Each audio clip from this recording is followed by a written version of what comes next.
Good evening from the Cowesett Inn. It's Tuesday night. We're live on the Spotlight Series. I'm your host, Scott Nerney.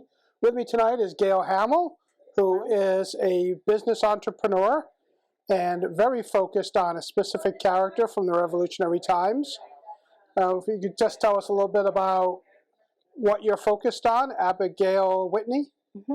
All right, so I focused on Abigail Whitney as an extension from my work at Concord Museum, and that dates back to the years 2000 to 2008, and I first portrayed Abigail Whitney in 2003 at Concord's North Bridge for children who were doing a museum program. And the reason I really liked her is she represents the ordinary family, and the ordinary housewife, really, that's living during an extraordinary time for America. And as I learned more about her and her husband, Samuel, it was like opening up Pandora's box. I could not believe this was falling in my lap. The first time I went out as Abigail, I said to my son, who was 5th grade at the time, this is a huge responsibility. This gal has been deceased for nearly 300 years. I hope I can only do her justice. Well, I did not know that that was going to stem into a career of 25 years, because it just so happens they live in the house that becomes Nathaniel Hawthorne's house. So it's right in Concord today, and there's a little bit about them and an awful lot of bit about Nathaniel Hawthorne. So then I went to the library, and sure enough, Samuel left a little paper trail. And I went to other libraries where he lived, like Marlborough. Yes, he was born there. His father, he had 90 tracts. His sister, Deborah, took it when his father, his mother, and him moved to Boston. So his mother, Abigail Bridge Whitney, opened up a shop when her husband died. And when I first studied them, I didn't know what kind of merchant Samuel was. That came much later. And in fact, that wow factor of learning more about the family as it went on was astonishing. In my early years, my children nicknamed her Mrs. Wiggums, because I was raising 4 children of my own, and she was a big part of our life, as she kind of still is, because it's been a work, a labor of love, and it's blossomed from 4 programs, my business, into 9 programs, a historical appearance, and 7 tours. So you might think, gosh, that's way too much. But actually, even after COVID, all of the programs and the tours I do have been asked for. So I think as a woman entrepreneur, in this day and age, that's pretty cool. I'm like, that's good. We'll keep this going. So when you present as Abigail, you're actually in character. You have some items that we see here. Yes. You have items that are, some replicas, some originals from the time. You're teaching people history, what it was like at that time, what the reactions were, of life at that point, which is so far removed from kids these days. Even some adults remember back at that point. But it must really kind of, you see the lights go off in their eyes when you're talking about things they've only read about. Right. So that really makes history come alive. And a good example of that is I was 10 years as an active guide on Boston's Freedom Trail. So when I had the groups, the public, the kids in the granary burying ground, they'd be like, "You're not real." And I'm like, well, whose name is on that plaque? And the plaque about Samuel and Abigail refers to the fact that their son Joseph is buried very close to John Adams.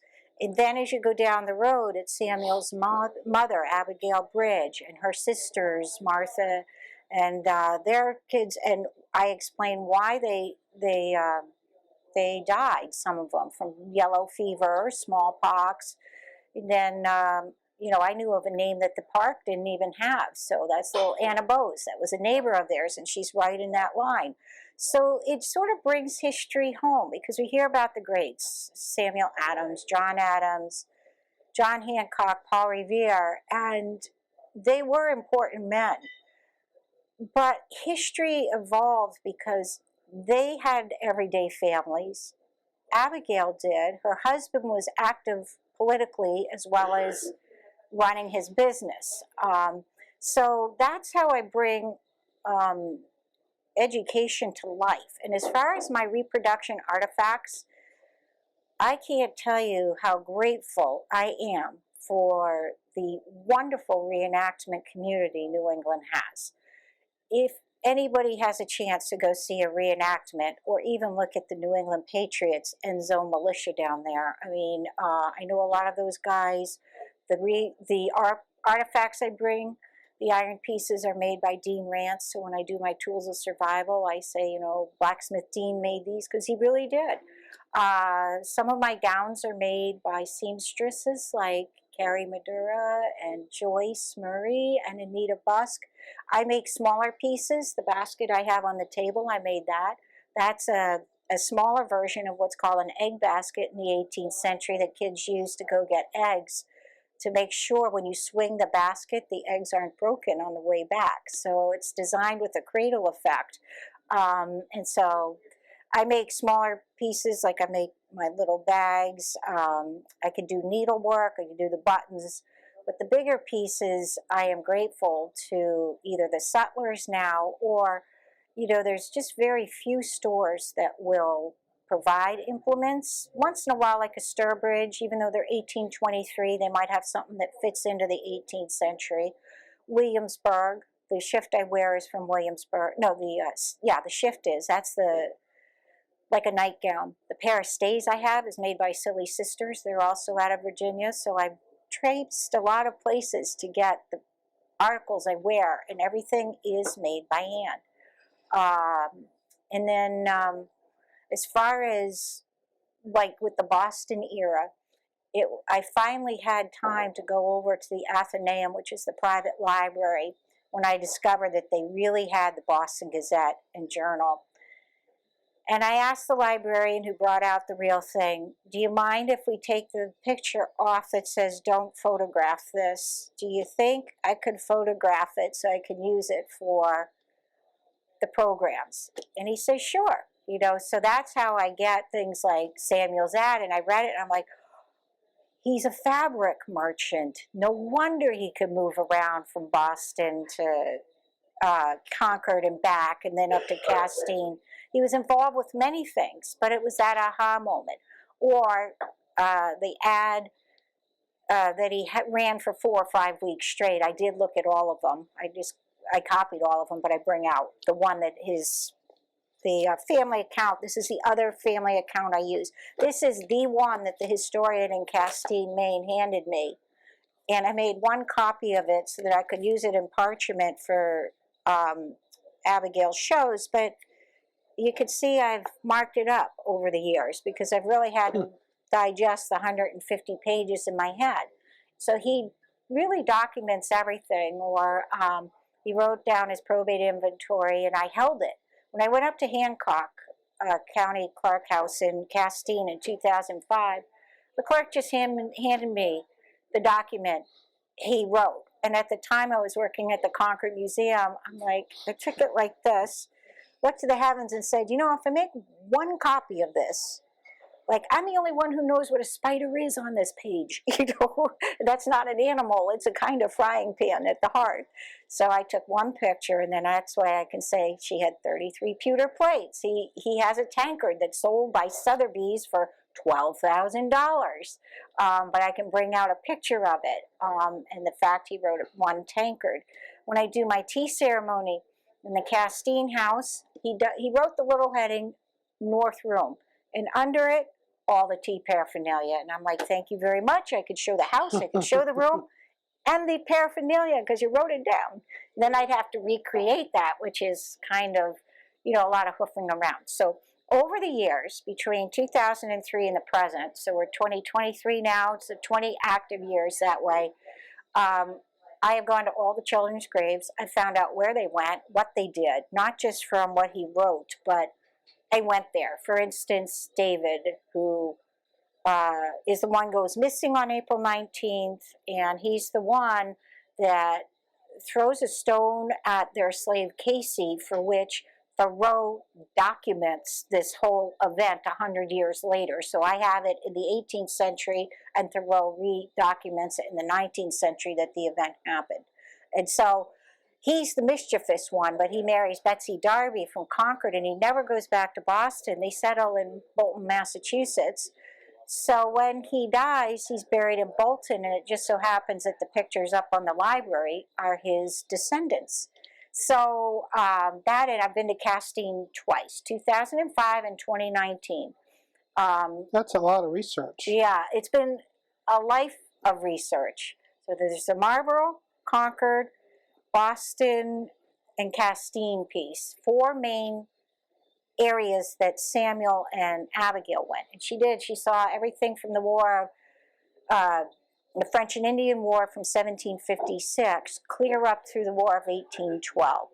And I've been at her gravesite up in Castine, and she dies in her 70th year, 79th year, 78 years old. Her daughter, Sarah, takes care of her in the older years, and Sarah's husband is a attorney who is the one, Howe is his last name, David Howe, is the one that drafts Samuel's will. So it's been fun that way, and that's how I can bring history to life. So four core programs: Colonial Life for the 18th century, the tools of survival. So these are some of the tools. How do you feed a large family? How do you make it? Everybody has to pitch in for survival. These generations don't understand seasonality of life, because you're going to shear the sheep in May. You're going to save that, you're going to clean the wool and whatever, set it aside, so when February rolls around, that's when you're going to take that wool and on the walking wheel, spin it into thread near your hearth at night, because you don't want to do that when you've got to be busy with summer and fall and, spring, doing chores at different parts of the year to make sure you have food all year long, you've got candles to get you through the winter. You can't get apples in February. You better dry and preserve them, or make some applesauce in the fall when everything is harvested. So yeah, a lot of seasonality of life. So how do people get information about having you come in and talk to their group or their school and do some of these? So I have 9 programs. So they are Colonial Life for the 18th Century Family, Tools of Survival. I do Abigail and Family Eyewitness to the events of April 19th, 1775. So she's really at the North Bridge, or her husband is, and she's home searched and everything. I have Colonial Music, so from Bay Psalm Book to the Regimental Ball. Then I do a hearth class, and then which is cooking. So after COVID, that's a little different. When things open up, maybe we can go back and cook an authentic recipe with the authentic utensils. Then, since those 4 programs, I added Abigail Brings the Trail of Freedom to You. That's a spin-off for me being an active guide, and at the time the tour operator said, yep, you can make a program out of that. And then Abigail Brings the Pilgrims to You. I developed that for the 400th anniversary of the Mayflower, so I come out dressed as a pilgrim. I have, for the Women's History Month, I do a special focus on women of the American Revolution, so Abigail's neighbors, who are the unsung heroes, as well as better known ones like Abigail Adams, Deborah Sampson, Dorothy Hancock, just to name a few. Then I do the tea ceremony. Abigail invites you for tea. So the politics, the history, and then the proper tea ceremony, how that's all done. And then I go out as a historical appearance. I've been the guest speaker for a Declaration of Independence July 4th event. I have been on Rhode Island's runway show last year. I did that for Fashion Week. So I gave a colonial presentation as I was walking the runway. So those are 2 really unique historical appearances. I've been on Scat TV for Somerville TV up in Boston. And so I think I went through all the programs, and then the tour. So I'll meet people in Boston. I do van tours of the Boston area, Lexington, Concord, Plymouth, Salem. I do the private tours when I go up to Boston now. Lets families come with me rather than sign up for a public group, which is now about 50 people on average, so you can have a more private tour and tailored to yourself. So those are kinds of the things I'm involved now. It's been fascinating to say the least. Lucky as all get up. I sometimes think she's on my shoulders every day. Can only do her justice. And how do we get more information to contact you? So my website is www.abigailbygail.com, and my email is gailchamel@gmail.com. So that's GAILCHAMEL@gmail.com. Okay. And I have a phone, but if you reach me through either of those sources, I'm readily available. Okay.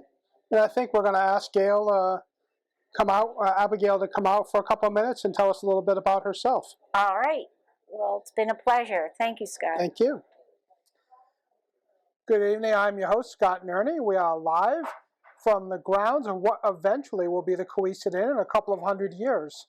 The year is 1775, and I have a guest with me, Abigail Whitney. Welcome to the Spotlight Series. Thank you. Tell us a little background of yourself. Oh, well, I am wife of Samuel, first and foremost. My job is to be a good housewife in the 18th century. Even though I'm property of my husband, he adores me, so we have a loving relationship. We are great companions.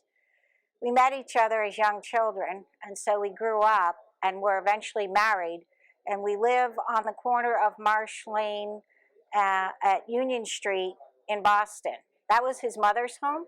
So in that house, 6 of my children will be born: Samuel, David, Benjamin, Anna, George, and James.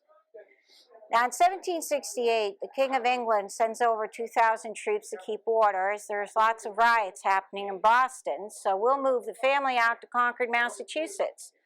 And it's about 20 miles west, and the home is on the Bay Road. In Concord, I have 7 children: Abigail, Lydia, Sam, Austin, Joseph, William, John, and Cyrus. Now, even before Samuel sells the house in Concord, I moved back to Boston, and along comes Sarah, Mary, Eben, and the last one's Henry.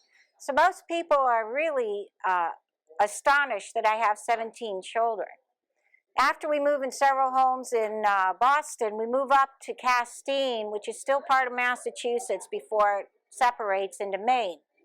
So Henry goes with us, and the portraits that I have with me on my table are of Henry and his wife Lucy. My husband has been a merchant by trade, and so he's involved with the triangular trade routes, very similar to John Hancock. And so over time then, when my Samuel retires, Henry will take over routes, discover a really quick way to get down to New Orleans and up to Le Havre and Liverpool. So as a merchant by trade, my husband Samuel ran an ad in the Boston Gazette and Country Journal when we lived in Boston. So it lets you know that he's a fabric merchant. And what I like to point out here is in his ad, imported from London by Samuel Whitney and the Captain's Bull, Vernon White, and Mackay, and to be sold at the shop on Union Street and at the shop in Salem near the Snow Tavern, a large assortment of English and Indian goods at the lowest price for cash treasurer notes, among of good which is a looking glass, Harritines, Chadies, prints, and quilts. And it goes on to say that. And the reason I like to read his ad is it lets you see that he's really a merchant by trade. And those names that I just mentioned were so prominent in our time that Paul Revere etched their names on the top of his Liberty Bowl. So you have here John White and William Mackay and Fortescue Vernon, and they're all on the rim of the Liberty Bowl. So it's nice to make that connection.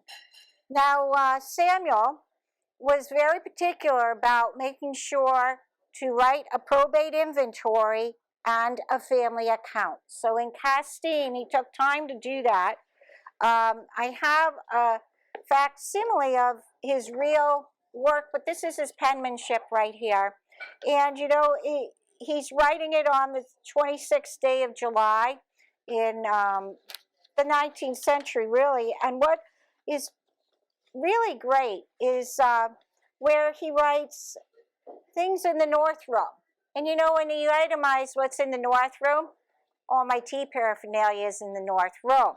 So you might not think much of that, but since the house was sketched up in Castine, I can show you where the north room is. So here we are on the steps, and there's the north room right there. So that's where all my tea paraphernalia is. So when I do a tea ceremony with people, I get to share my tea paraphernalia and where we have it in the house. In fact, this is the house that we like to entertain the town of Castine. It's a large enough home, and we like to have a lot of balls and frolics. And Lucy, Henry's wife, will note it in her journal about the parties that she witnessed there during her lifetime. So then I like to share this 150-page account that Samuel wrote. So it's a documentation on not just our family, but where our children go in life. He mentions my family, my maiden name, Cutler, and talks about my family. And I carry out little ones like this, like the descendants, in case I ever forgot my children's names, which has never happened. And you know, when he wrote that probate inventory, he happened to say he had a tankard. Well, here it is with the picture of Castine, the house there, because I no longer have the tankard. It was sold for $12,000, I guess you would say dollars in modern times, but it's pounds in my time. That's a lot of money. So all I can do is show you the picture, and it has his signature right on it. So in that probate, he says, I have one tankard. He sure did. There it is. And so he was very good that way. Other documentation I have with me to show you that we really lived here is that this is what you call the East Book from 1774 from Concord. When you go down, it says Samuel Whitney, and he lists what we own because we have to pay taxes on it. So we have one horse, we have 4 sheep, 4 swine, 6 oxen, which is a lot of oxen, and then he notes we have 2 slaves. The slaves are Casey and Celia. And Henry Thoreau will write about how Casey will flee for his freedom in the 19th century. My son, who's about 14 at the time, David, throws an axe at Casey, who, by the way, was taken from Africa and left his 2 children. That's just the way of the day. So he drops what he's doing and he flees for his freedom. So it's been noted, and his house is still next, the remnants will be next to the house that we have. So it's fun that way. The other slave is Celia. She was my sister-in-law's slave, but with all the children I have, and she only had 1 or 2, I know the one, John, she doesn't need the slave, but I need it. So with all my children, so that's where that number 2 comes from. So that's a little bit about me and my family. What do your friends do? Are they similar housewives taking care of the house? Right, yeah, they are. And so I've brought a couple of items from the house. You know, I like to educate people on what I call the tools of survival. So they have this simple iron pot and a good old S-hook that can be used to hang it from a crane that's affixed to the hearth area. The hearth is really the bricks in front, the fireplace. There's a crane coming out so that you can be doing your cooking, because that's essential to being a great housewife, is feeding your family. And the hearth provides light as well as heat. So that's back in the kitchen. We rely on a lot of the craftsmen in town. If we're not making something at home, like a powder horn out of our animals' horns, and that's done by trimming them like you trim your nails, then we're getting our porringers from somebody like a pewterer. I have 33 pewter plates. Samuel was good to note that down on our probate. Then we might use something like this, a little tin pan candle, to go from the downstairs to the upstairs. Make sure that wax doesn't drip on any of our furniture. I brought some of the mahogany furniture with me today. And then we're depending on the potterer for a lot of our kitchenwares. And this is an inkwell with a pen, and this kind of a feather pen. Children can go out, collect, and then Samuel could take a knife and sharpen the end, and then it's just bayberries, which are out in the woods. You gather them, add a little water, and that's your source for ink. So in New England, we have red ware because the clay beds are red. If you go down to the Middle Atlantic, the clay at the riverbeds is gray, so that pottery is called salt marsh with a gray look to it, where we have the red ware here. By the way, did you know that John Hancock signed the Declaration of Independence with a goose pen, a goose feather? Because they make the best pens. So naturally, that's what he used to sign the Declaration. So here we have what I call the 1789 booklet. It lists everyone in my neighborhood and where they live in Boston. And the directory is fairly accurate. When you go to the Samuel Whitney page, you'll see that we live on Pitts Lane, and they note Samuel for having the job of constable. So he's right in here, because after we leave Concord, we go back and we live on Pitts Lane, so he gets involved with vinegaring. You know, and you might want to know about Sam Adams. He's right on the front because he's A for Adams. And it's going to say that he lives on Winter Street, because he does, and Winter Street is close to Boston's Common. And then you go down to John Hancock and Paul Revere. So they're all in here. So we're in here with all these other men that future generations learn all too well. So that's like our directory of our neighborhood in the 18th century. And during this time, how are the relations with the British?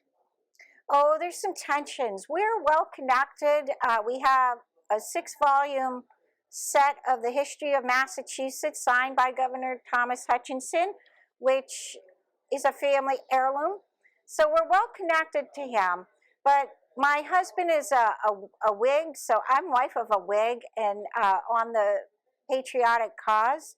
And so we muddle through the tensions. There is a difference of opinion, and just so happens, it's in this incident, but I brought it out separately, that whether you're Sam Adams declaring this or you're like us, it's the same thought. While we express a firm attachment to our gracious sovereign King George, we point out the manner in which our privileges under the Charter have been violated, and denying the right of Parliament to tax us without our consent, and to never submit to any infringements of our liberties. That is really what Sam Adams is all about, and it's right in our own incident book that while we are still British, we were given rights to be free. And in my lifetime, they have sent over even judges from the British Parliament to sort of keep order here. And Sam Adams liked to say, what gives them the right to tax us, or what gives them the right to do this, to reestablish that we, in the 17th century, had a charter that said we could do this all by ourselves. We are not a British colony. So while we have friends and admiration for these people, we ought to be free, and we're willing to stand up for those rights, if you will. So. Which is going to become a problem a little bit in April 19th of 1775. Well, yes, it just so happens that on the 5th of March, 1770, in Boston, it's called the Boston Fight. My nephew John Austin was there. And the British soldiers, the elite ones, the grenadiers with the bearskin hats, opened fire on innocent victims in a crowd. The crowd had swelled. People came with their buckets to put out a fire. The grenadiers are trained to fire their muskets when they hear the word fire, and fire they did, and 5 victims died. The first of which is Crispus Attucks, and it just so happens Crispus' skin is dark. His mother was Indian and his father was Negro, and the only reason he was in the city instead of being in Framingham, which is west of the city, is he was looking for work. And He was out in the middle of the crowd, and he grabbed a gun from one of the British soldiers trying to prevent a scene, and sure enough, the next thing you know, he's dead in the middle of the street. So we have 5 of them. So this is one of the catalysts. So you have Sam Maverick, Sam Gray, Crispus Attucks, Patrick Carr, and they were all shot. Oh, Private Kilroy shoots Gray in the head. And so 9 months later, when the trials come about, Captain Preston and Gray are charged with manslaughter, M, instead of being hung or something, so that the whole town could know they were guilty of that. That scene was heart-aching for everyone. Nothing like that had happened. So 3 years later, 16th of December, 1773, Sam Adams needs to address the issue of the British sending over poor tea from England. I think the merchants from England think we're idiots over in the New World, that we're going to not only pay undercut prices for poor tea, but we'll actually drink it. Not happening. So, by law, all cargo has to be paid within 20 days of being in port. The Eleanor, the Beaver, and the Dartmouth arrived into Boston the 29th of November, 1773. 20 days later, 16th of December. All the cargo was taken off and accounted for. I just so happen to have my Henry's roster, because this is exactly what I'm talking about here for these other merchants, if I can find it. Never mind. But anyways, it's a little roster of what they need to pay duties on, and all but the tea was unloaded. So Samuel Adams is meeting with the town, and there's about 7,000 people at Old South Meeting House, and he declares, this meeting can do nothing more to save the country. Boom, like that. The Sons of Liberty, disguised as Mohawk Indians, go down to the ships and throw the tea overboard as a peaceful protest. That mission was accomplished. Because the peaceful protest ensued, nobody was killed like what happened 3 years ago. And nobody knows who the men were at the time. However, they really are the Freemasons, who are friends of Paul Revere's. So William Moyer, who's a merchant downtown. Sam Adams is not on the roster. I like to say he went off to a tavern to have a Sam Adams beer, and he let Paul go down to the wharf to do the dirty work. They're throwing 342 crates of tea overboard down there. And Sam's, actually, the reason he did not go down was America needed Sam alive, and they were so concerned that something might happen to him. So that's 1773. You need to know those 2 events. And then the final one, which is in the fall of 1774, the Patriots steal the 4 brass cannon from the British, from Boston, march it out to Concord, clean it up, and we have precious artillery sitting in Concord while in the countryside. General Gage, the British commander, has a little issue on his hand. He's going to look like a fool to King George if he can't retrieve the precious artillery. So, leading up to the 19th of April, Paul Revere sees that the rowboats had been raised in the air for repair for the British soldiers. Those soldiers camp out on Boston's Common because there are so many of them. There's 2,000. So Paul devises a system in case something happens to him. He's going to say, 1 lantern will be hoisted in Old North Church if the soldiers go by land. He means if they go out through Boston Neck to march through the southern towns and then over to Concord. Or 2 lanterns will be hung if they go by water. That refers to the Charles River. And so that's what he's doing, because the rowboats are now in the water, so that's his clue that they're going to go crossing the Charles River and then march from Lechmere Point on out. And so William Dawes is dispatched by Dr. Joseph Warren about 5 o'clock in the afternoon on the 19th of April. Paul will leave his home in the North End, dispatched by Dawes, or Dr. Joseph Warren, at about 10 o'clock at night. So he has Robert Newman and John Pullen put the lanterns in Old North.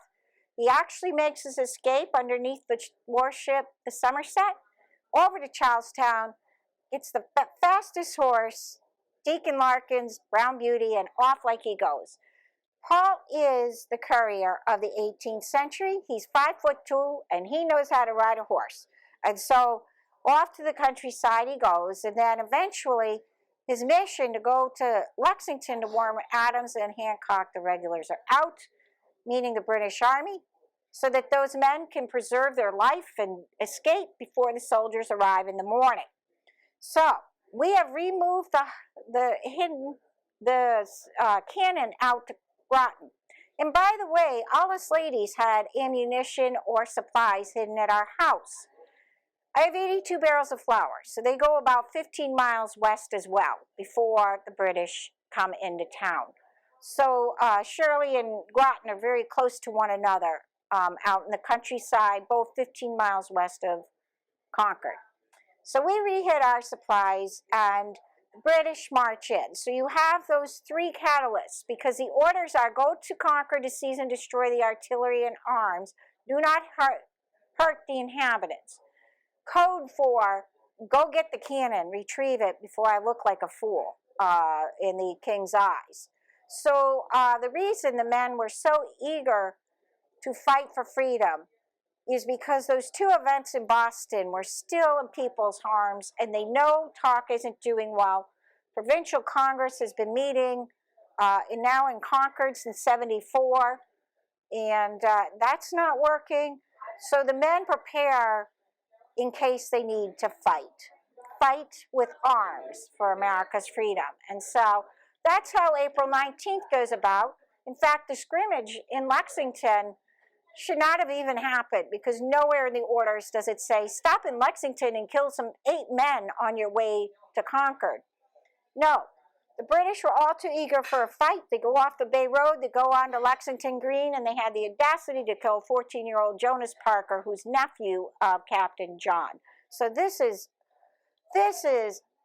unimaginable, if you will.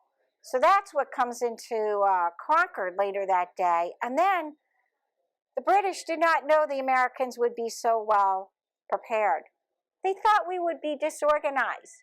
In fact, we were so well organized, 400 militia at the top of Buttrick's farm at the Old North Bridge. And of course, my husband's there, makes him a son of the American Revolution later on. And my husband, Samuel, and my son's on the east side of the bridge, sort of hidden. So he's going to witness the events like my husband does. And so 3 minutes, 5 minutes for that fight, a shot went off. We don't know who it came from. And you have the command from Major Buttrick, fire, fellow soldiers, by God's sakes, fire. So an actual command from an officer to begin fighting. So the British have to hobble back to Boston that day. They'll reorganize. We all think they're coming back the very next day because they didn't find the cannon. My house actually was searched with orders to search my house, the only civilian with those orders. They sort of moved things around, but I'm lucky they didn't destroy my house or kill anybody at my home. When they start to retreat back to Boston, there is so much damage. They set fire, they kill, and so much. So anyways, that's how it goes, and they get the revenge. Battle of Bunker Hill 6 weeks later. Yeah, there's a lot to the story. I'm sure there's much more. How can people get more information about you? Well, the 1789 directory is a good resource, but you might not be able to find that in the modern world. So I've created a calling card. You can reach me at www.abigailbygail.com. Or you can write to me, and instead of writing a long letter taking 3 weeks, you can actually just go to gailchamel@gmail.com. Great. Oh, yep, and that's how you can reach me should you need to find out all about my 9 programs, 7 tours, and historical appearances. Looking forward to it. Thank you very much. Good day, my friends. I am Abigail Whitney, wife of Samuel. I was born on the 24th of March in the year of the Lord, 1735. My lifetime, I have seen everything from the French and Indian War clear up through the War of 1812, and I lived for quite a long time even after that. Today, I'd like to share with you a little bit about my experience on April 19th, 1775. This would be the beginning of America's Revolution, and fights take place in both Lexington and then in my hometown of Concord, Massachusetts. You see, when the Boston had a lot of riots in 1768, the king sent over a lot of troops. And so we moved from our home in Boston to Concord, and we live in a family's house, which is a Georgian, very typical farmhouse like this that you see here. And it is on the Bay Road. By this time, the 19th of April, I have 13 young children that I have to look after. There are other families like mine that have similar number of children to look after, as it's not every day a British Army leaves the city, comes 20 miles west, and arrives in our town. Now, my family is the only one that has orders to search the house. This is a spy letter that was drafted that says, look at particularly Mr. Whitney's house. He lives at the right hand of town, and the house is white with a yard and a white plastered fence in front. You could say it's the MapQuest of the 18th century, and there is no other family that has orders for their home to be searched. Why did those British soldiers want to come out anyways? Most people don't realize, but it's all about the cannon. The cannon, the cannon. We had 4 precious artillery that we had taken from the British in the fall of 1774, and General Gage looks like a fool in the king's eyes if he loses precious brass artillery. Thus, the whole reason for the expedition is actually to retrieve the cannon. But the colonial families like myself are onto his scheme, and actually Concord removes those cannons to Groton, Massachusetts, which is 15 miles west of Concord. So even if an army comes out, the cannon are not there. Now, how do I know so much about military affairs? Well, it just so happens that my husband Samuel is not only a merchant by trade, keeping the farm going, but he is militarily active by being the muster master for Concord's militia. What does a muster master do? Well, he sits alongside of Colonel Barrett, and he will take attendance and make sure that the soldiers do their drills. And I brought some of his accoutrements to share with you, as these are critical in preparation for war. This that I am showing you now is called a cartridge box. All soldiers have them, and you'll notice there are cartridges in them. As a Minuteman can fire 3 rounds of these cartridges in a minute, whereas a militiaman can only fire 2. Muskets, which I only have a small model, muskets can be very temperamental, and so they shoot about 60 yards, and it's lucky that on Wednesday, the 19th of April, it was a dry day. For if it's raining, the musket can be very temperamental and backfire. Now, men will also have their powder horn with them for extra gunpowder in case of emergency. Powder horn is simply made from the horn of an animal on your farm, and then the stopper keeps the powder in, and you can pour it out as you need it. There is a small ball that's inside called a lead musket ball, which is used to fire the rounds. So see, I am very knowledgeable on these things, and it just so happens that if you sign up for my program, you're going to learn how I help prepare my husband should things come to war. There are 2 main events in Boston. The Boston Massacre on the 5th of March, 1770, followed 3 years later by the Boston Tea Party in 1773, that actually are catalysts that make the men able to turn and fight on the 19th of April.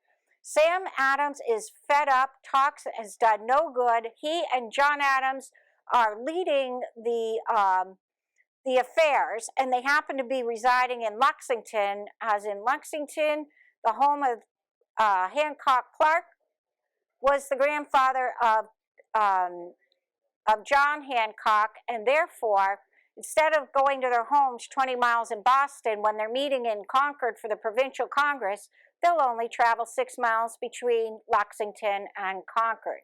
So my husband is the town moderator, and he is in on those meetings, so he hears firsthand what is happening. My husband is also a member of the Committee of Safety and Correspondence for Concord. He has signed the Concord Solomon League and Covenant Non-Consumption Agreement, which declares our family will not use imported goods, a reaction once the ports were closed in Boston right after the Boston Tea Party.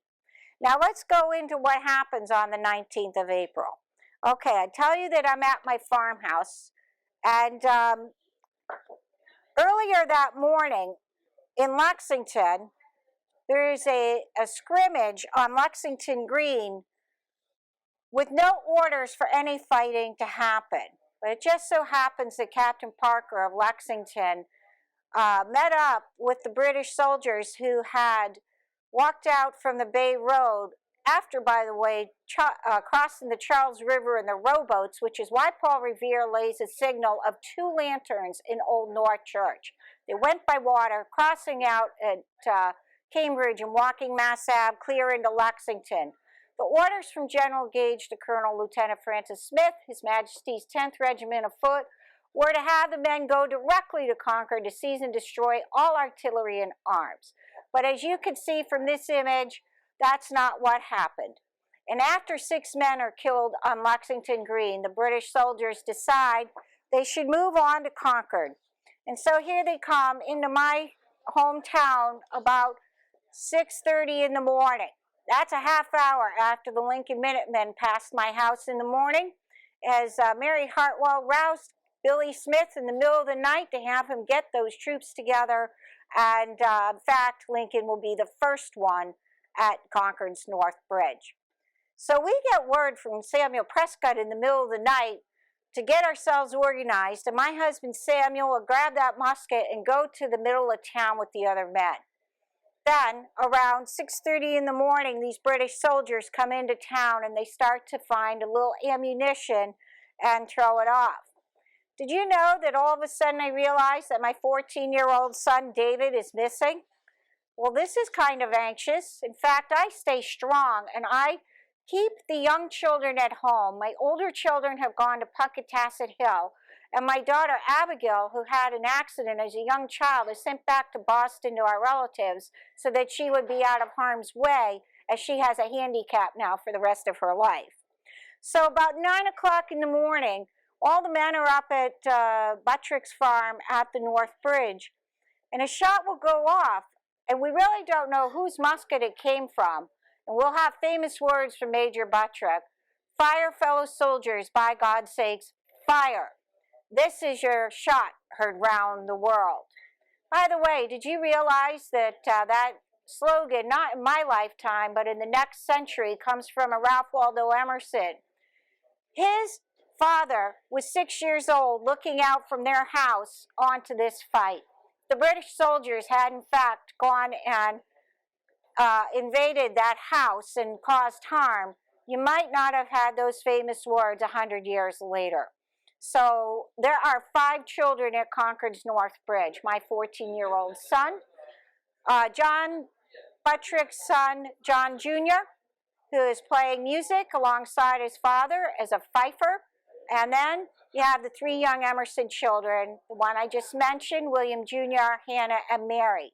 So I don't think many people realize that. And so the fight lasts for all about 3 to 5 minutes, and my husband Samuel races across the fields and says, "Abigail, take the young children and hop the high wheel chaise towards Bedford. They have orders to search the house, and they will do so on the way back." So it is a heroine kind of day, you might say, as I take Sam Austin, Joseph William, John, and Cyrus into the high wheel chaise with me, and sure enough, a bullet goes clear through the top of the chaise, nearly grazing the heads of my children.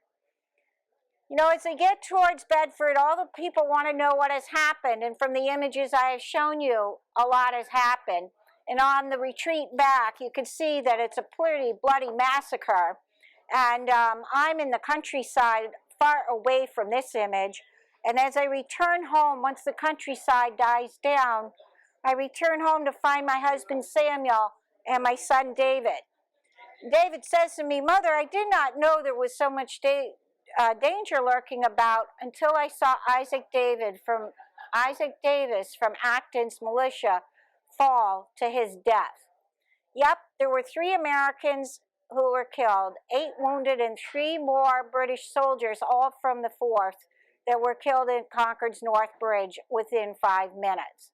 So our family was pretty thankful that we were pretty much left unharmed. Sure enough, the British soldiers searched my house. I still hold a grudge against this Lieutenant Colonel Francis Smith, His Majesty's 10th Regiment of Foot, and I will take up my revenge with him at some later date.